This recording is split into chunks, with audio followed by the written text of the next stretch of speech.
This Week in Richmond is made possible in part by the Virginia Education Association. An investment in teachers today will pay dividends tomorrow. Dignity Memorial. The Dignity Network provides professional and compassionate funeral, memorial, cremation, and cemetery services throughout the Commonwealth of Virginia. Virginia Hospital and Healthcare Association for jobs, the economy, and public health, committed to advancing health and economic opportunity for all Virginians. Virginia Tourism Corporation, promoting why Virginia is for lovers of wine and craft beers, the outdoors, beaches, history, music, and more. Fall in love with Virginia at virginia.org. Additional support provided by these sponsors.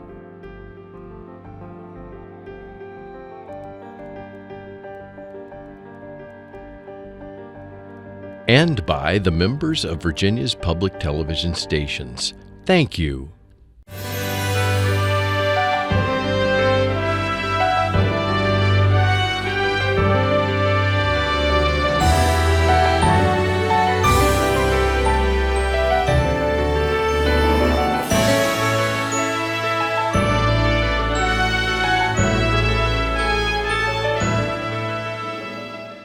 Welcome to This Week in Richmond. I'll tell our viewers that we're having a conversation here toward the end of the month of May, right after Memorial Day, in which I witnessed one of the most phenomenal bill signings that I have seen in all of my years. It was at the Bell Tower, and we have two of the people of the many who are responsible for that bill being passed, and the governor signed it here as our guest today. Teresa Champion, who's the president, Lovita Robertson, who's the vice president of the Virginia Autism Project. Yes. And you all have been at this so long, you've had steps along the way. How did you keep on going and going to finally arrive to where you have this year? Tell our viewers some of the things that you spoke about and that you have in your head too, and some of the people who were your champions along the way to get to today. You want to go first? Well, you tell the story of how we all met. Okay. Oh, yes. Okay. Well, I'll start with that. Way back in the year 2008, we all came together as a kind of just a grassroots kind of group that Autism Speaks rounded up, and we're from all over the state. So I'm in Southwest Virginia. Teresa's in Northern Virginia. We have people in Central Virginia, Richmond area, Tidewater, all over the place. So we were starting to get emails, and we started to have some conference calls. And, you know, the more the idea of insurance, you know, having to cover autism therapies sounded, the more I thought, well, it's ridiculous they don't already. Why? I mean, how is autism different than anything else as far as any kind of disability? So there was a core group of us that decided to come together, and we had, most of us, not even laid eyes on each other until we came here to Richmond in January of 2009 and had our first rally at the Bell Tower. With Senator Vogel, and some other legislators were there as well. There was quite a few, actually, and we had a really good turnout. We were energized and ready to go, and didn't make it out of subcommittee first year. Yeah. We learned subcommittees are where you go to die. Yeah. Right. So we didn't let that stop us, you know. We took about a month or two after session was over To lick our wounds. Right, and we regrouped, and we had a huge coming together meeting. I would say there was 20 plus people at my friend's house right outside of Roanoke in Boone's Mill, and that's where we formally decided, you know, if we're going to do this, let's do it right. And we formed our nonprofit, and we elected officers, and we started fundraising and said, you know what, we've got to get ourselves out there and do whatever we can do to make people listen to us. We learned, we brought our kids and the moms and the dads at first, and because it makes sense, we thought that that would make sense to everybody else for autism insurance coverage. I think a lot of people didn't realize at the time that a diagnosis of autism was a line item exclusion in insurance policies. So you could be receiving insurance coverage for speech therapy for a child, receive the diagnosis of autism, and then the speech therapy coverage would stop. Right. So families went into debt, bankruptcy, credit cards, lines of credit to pay Mortgages. for early intervention therapies for their children. So we learned pretty early on that in Virginia, it's really driven by data and it's really driven by the numbers, because everyone has a sad story as to help they need. There's so many people in Virginia, especially people who receive social services, that need assistance. And we just had to show the data, how it made sense. Autism Speaks was crucial in helping us bring those numbers together. They were crucial in helping us originally get a lobbyist on board, because you really have to, we didn't understand the ins and outs of the hallways and how this all worked. And our lobbyists helped us, introduced us, showed us how to get those appointments, talk to our legislators, have a white paper so that we could make our 3-minute elevator speech and begin that process. So it came in small pieces. It began with, we filed a bill, we wanted coverage through age 21. We thought that was reasonable. And we ended up with ages 2 to 6 in 2011. And then we came back, and in 2015, we got coverage ages 2 to 10. In the meantime there, we also had to run a bill to license board certified behavior analysts, BCBAs. And so we did that in the middle. So we went through the whole promulgation of regulations. Worked with the Board of Medicine to write regulations, and went to public input sessions, and Autism Speaks Again was a big part of that. Yeah, it's a year-round thing. It's not just when sessions going on. It's all the time. So we were the 26th state in the nation to get meaningful coverage. And now there are 49 states who have passed some sort of meaningful coverage. All of them look a little bit different. Some of them, like us, have no age caps. Some of them still have age caps. Some of them have dollar caps. So we're all, but it's something. It's a foot in the door. And so Tennessee is the only state that hasn't taken this step yet. I looked back at past bills in doing some of my research and was getting all the list of the bills, the ones that failed. We could have sent it to you. We know them. Yeah, it failed along the way. And on the final, not the final bill, but because there may be more, we'll talk and see. But the bill that passed this session unanimously in the Senate. Wasn't that wonderful? And 98 votes in the House. Wasn't like that one person was wonderful? not voting, and then One abstained and one was absent, I think. Yeah, Yeah. only one negative vote Right. out of the entire 140. And Isn't that wonderful? That's phenomenal. So much different than when we were sitting in the gallery in 2011, holding hands, just like taking a deep breath to see what popped up on that board. You know, when we were on the House floor and it popped up 74 to 27, and I'm like, I don't even care about you 27. I am okay with the 74. We'll That's take it. what we needed.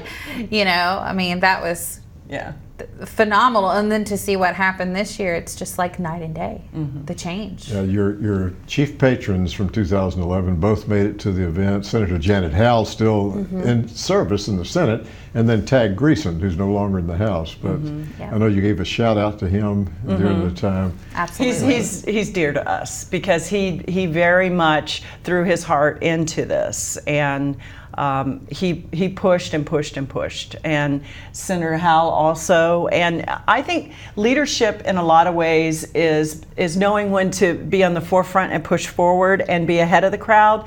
And what I saw Senator Howell do is step back when it was more appropriate for someone from the other side of the aisle to carry the legislation forward. So knowing what to do to best help the outcome and being a leader to take that step, I think. And Senator Vogel, of course, one of our patrons who's been with us all along the way. Yeah, absolutely. Yeah. So we were really happy that she was here as on, well. on my study, and of course on the LIS system, you can only go back to 94, but that's before you started. And when you start getting the autism bills, then certainly Senator Vogel's name comes up practically every year. Yes. And this year it failed, this year, and the next year it passes. Right. Yes, and so actually Leader Fillercorn has always been there for us also. We've been very lucky. And when the Speaker Howell, I think, was pivotal for us in 2011, because we were in meetings with him in 2011, and when Lori Unum from Autism Speaks came and sat down with the speaker and just laid it out. This is what it does, this is what it looks like, and he decided to get behind it, and then at that point, when leadership is behind you, obviously things move forward. Lori for you. even offered to have the Speaker of South Carolina. That's right. Call I think she made Speaker that. Howell. I think they made that connection. Hey, listen, we did this in South Carolina years ago, and here's what it's done for us here. She even offered that and I said, think if they you did want it. to, Yeah. if you want to talk to him, please talk to him and let him tell you what a good thing this is. And yeah, I think they actually set up a phone call. They did. Nice. for him to talk to the that's good. Speaker out of South And Carolina. so Speaker Cox this year was pivotal for us also. Senator, all of them. I mean, it's just been everybody getting behind it, and Delegate Thomas being able to carry it for us. It was wonderful. There have been others who've worked on issues and they try for a year or two and it doesn't succeed, and so they think, well, it's not going to pass. I think the viewers would know, but please tell them, what was the driving thing that kept you from just giving up and quitting along the way? Well, I think after each session, we did quit. for a little while. For a little while. Take a little Like I said, sabbatical. yeah, we did go home, regroup, think about it. But you know what? We went home to our children who are the beneficiaries of this, and now our adults. So we saw every day the reason why we had to keep going. And there was no getting away from that. And so knowing in 2011 and in 2015 the families that were left behind, because we did hear from families who were like, all the time. my child just aged out, they just turned 11 and they're not going to get coverage. And so that caused, and I said today, I was raised by a Marine colonel, and you never leave anyone in the field. You never leave anyone behind. And I think all of us had that same drive. We were not going to leave these families behind. And our children did not benefit from any bill we ever passed. And probably will not ever. Until, yes. Yeah. But now with the age Now cap with the age lifted, cap lifted, yeah. it's possible. So, but we weren't going to leave those kids behind. No, because, I've always said,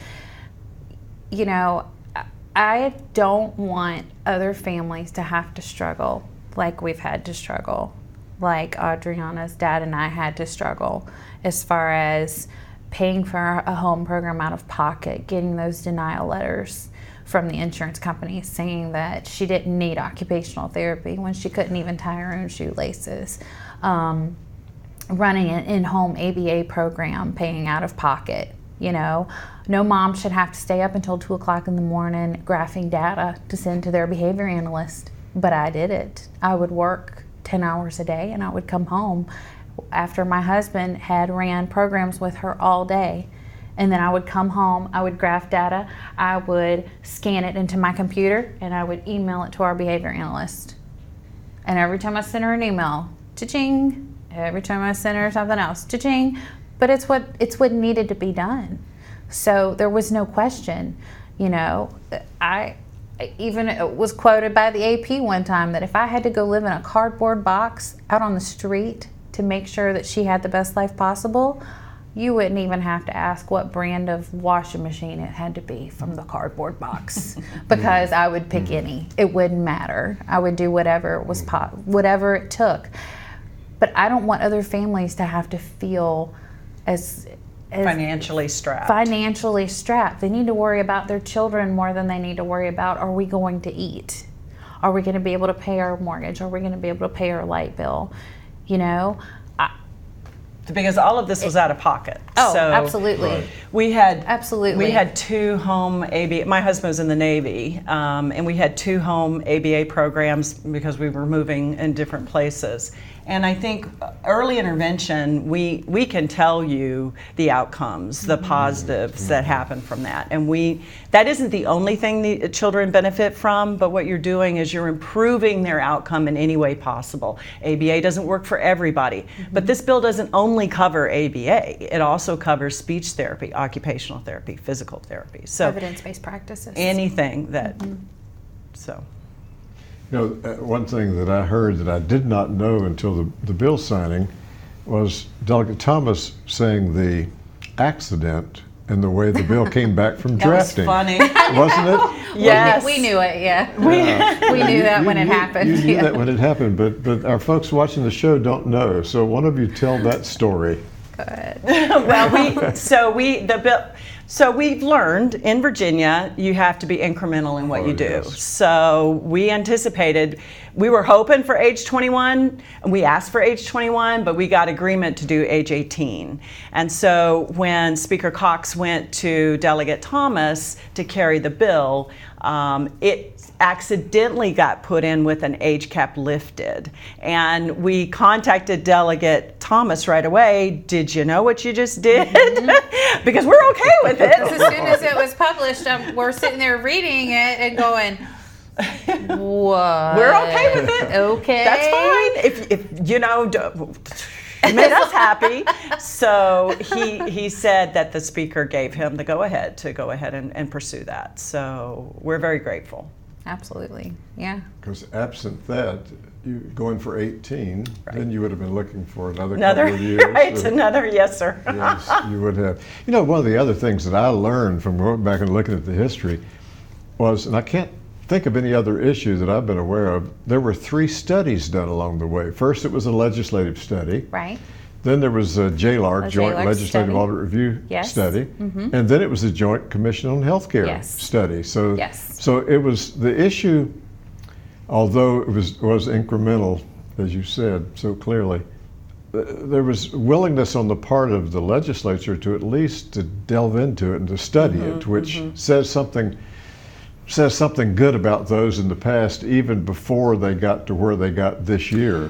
We were, we had to go through Mandated Benefits Commission. Yes. We had to go through all of that. And when Yes. JLARC came out, we were involved in that. Oh, we And were there we when were- they presented it in June of 2009. and tried to make sure we had input. Somewhere in that report, it says insurance coverage Yes. and addresses that. And that was crucial in our minds, Yes. that Yes. you have that validation, especially from JLARC, because legislators look to their staff for these recommendations, and we want to make sure that was in there. So yes, we're very grateful that we had the opportunity to have some input on that.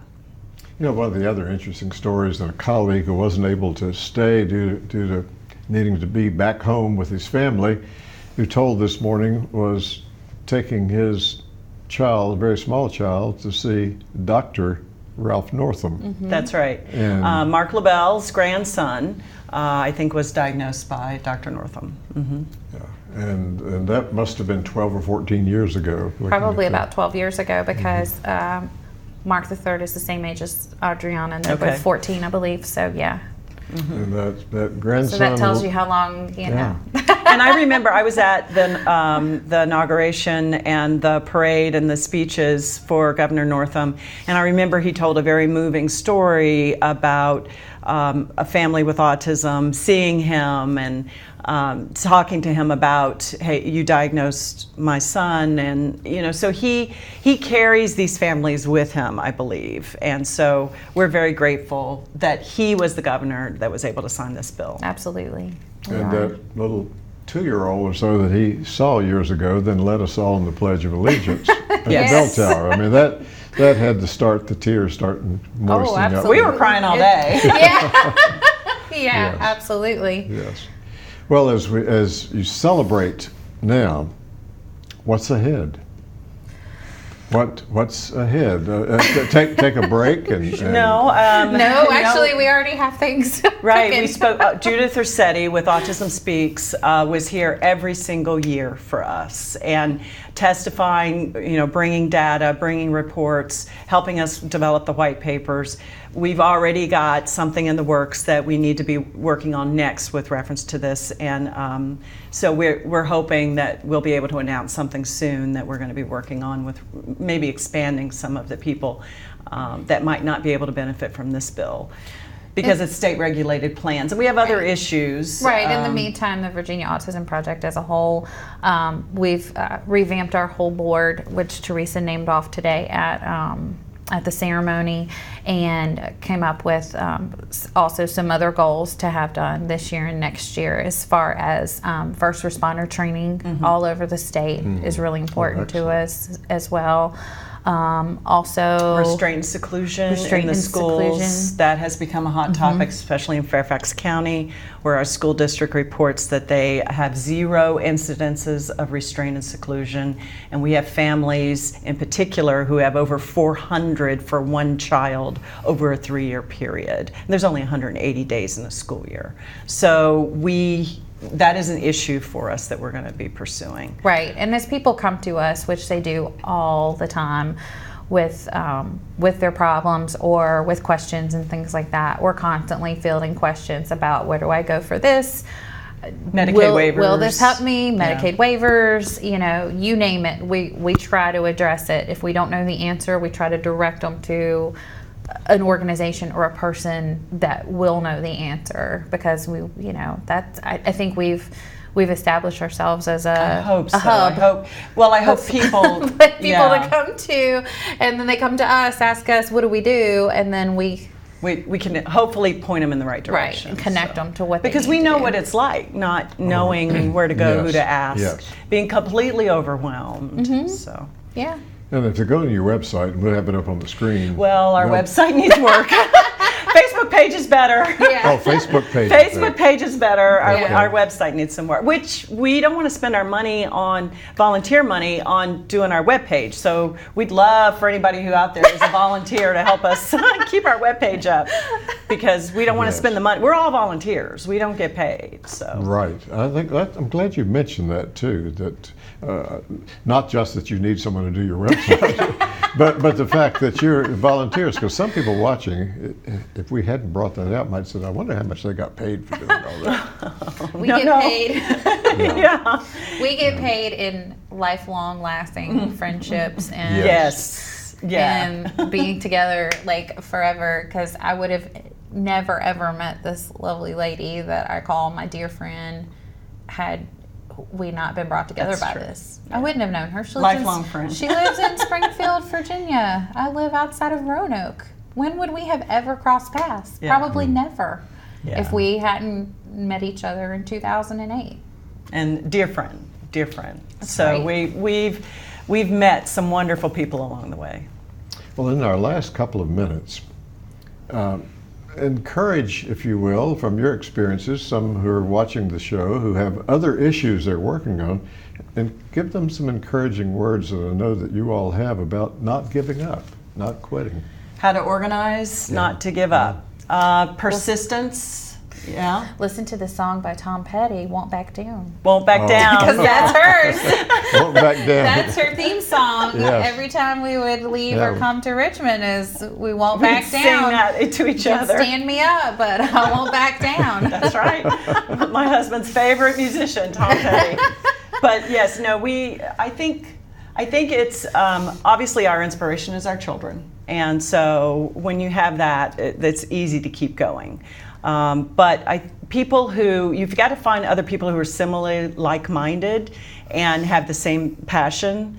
But volunteers are important, and you have to find their strengths. Everybody has their own strength. Not everybody is good at public speaking, but they might be good at helping us with our webpage. So, Yes, right. so we try to use everybody's strength as we can, and realizing that you won't get 100%. We fully anticipated that we would come out of the gate and have a bill right away. Yeah. And Yes. when we realized it was going to be longer working, then you start to build your coalition, your grassroots. You keep up with people, you keep in touch. Email, Facebook, social media has become a huge benefit for us. We also used to do the summits. Mark LaBelle does one with his Autism Foundation in Tidewater now. So, bringing families together. I want to thank you both for being on and telling the success story, and then also what you just did, encouraging others on other issues to not give up. They just need to watch this show and play that song. Play that and song. Keep going. So, We'll be listening to it on the way home. Veda and Teresa, thank you both for being on This Week in Richmond. Thank you. Thank you for having us.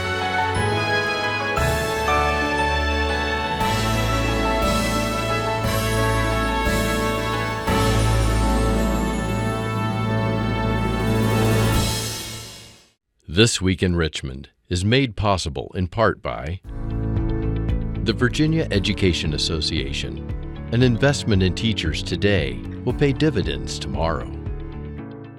Dignity Memorial.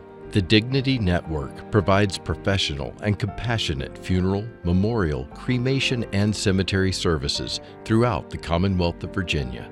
Virginia Hospital and Healthcare Association for jobs, the economy, and public health. Virginia Tourism Corporation, promoting why Virginia is for lovers, lovers of wine and craft beers, the outdoors, beaches, history, music, and more. Fall in love with Virginia at virginia.org.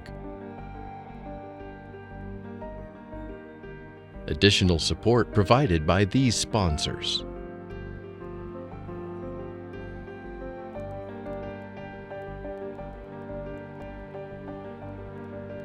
And by the members of Virginia's public television stations. Thank you.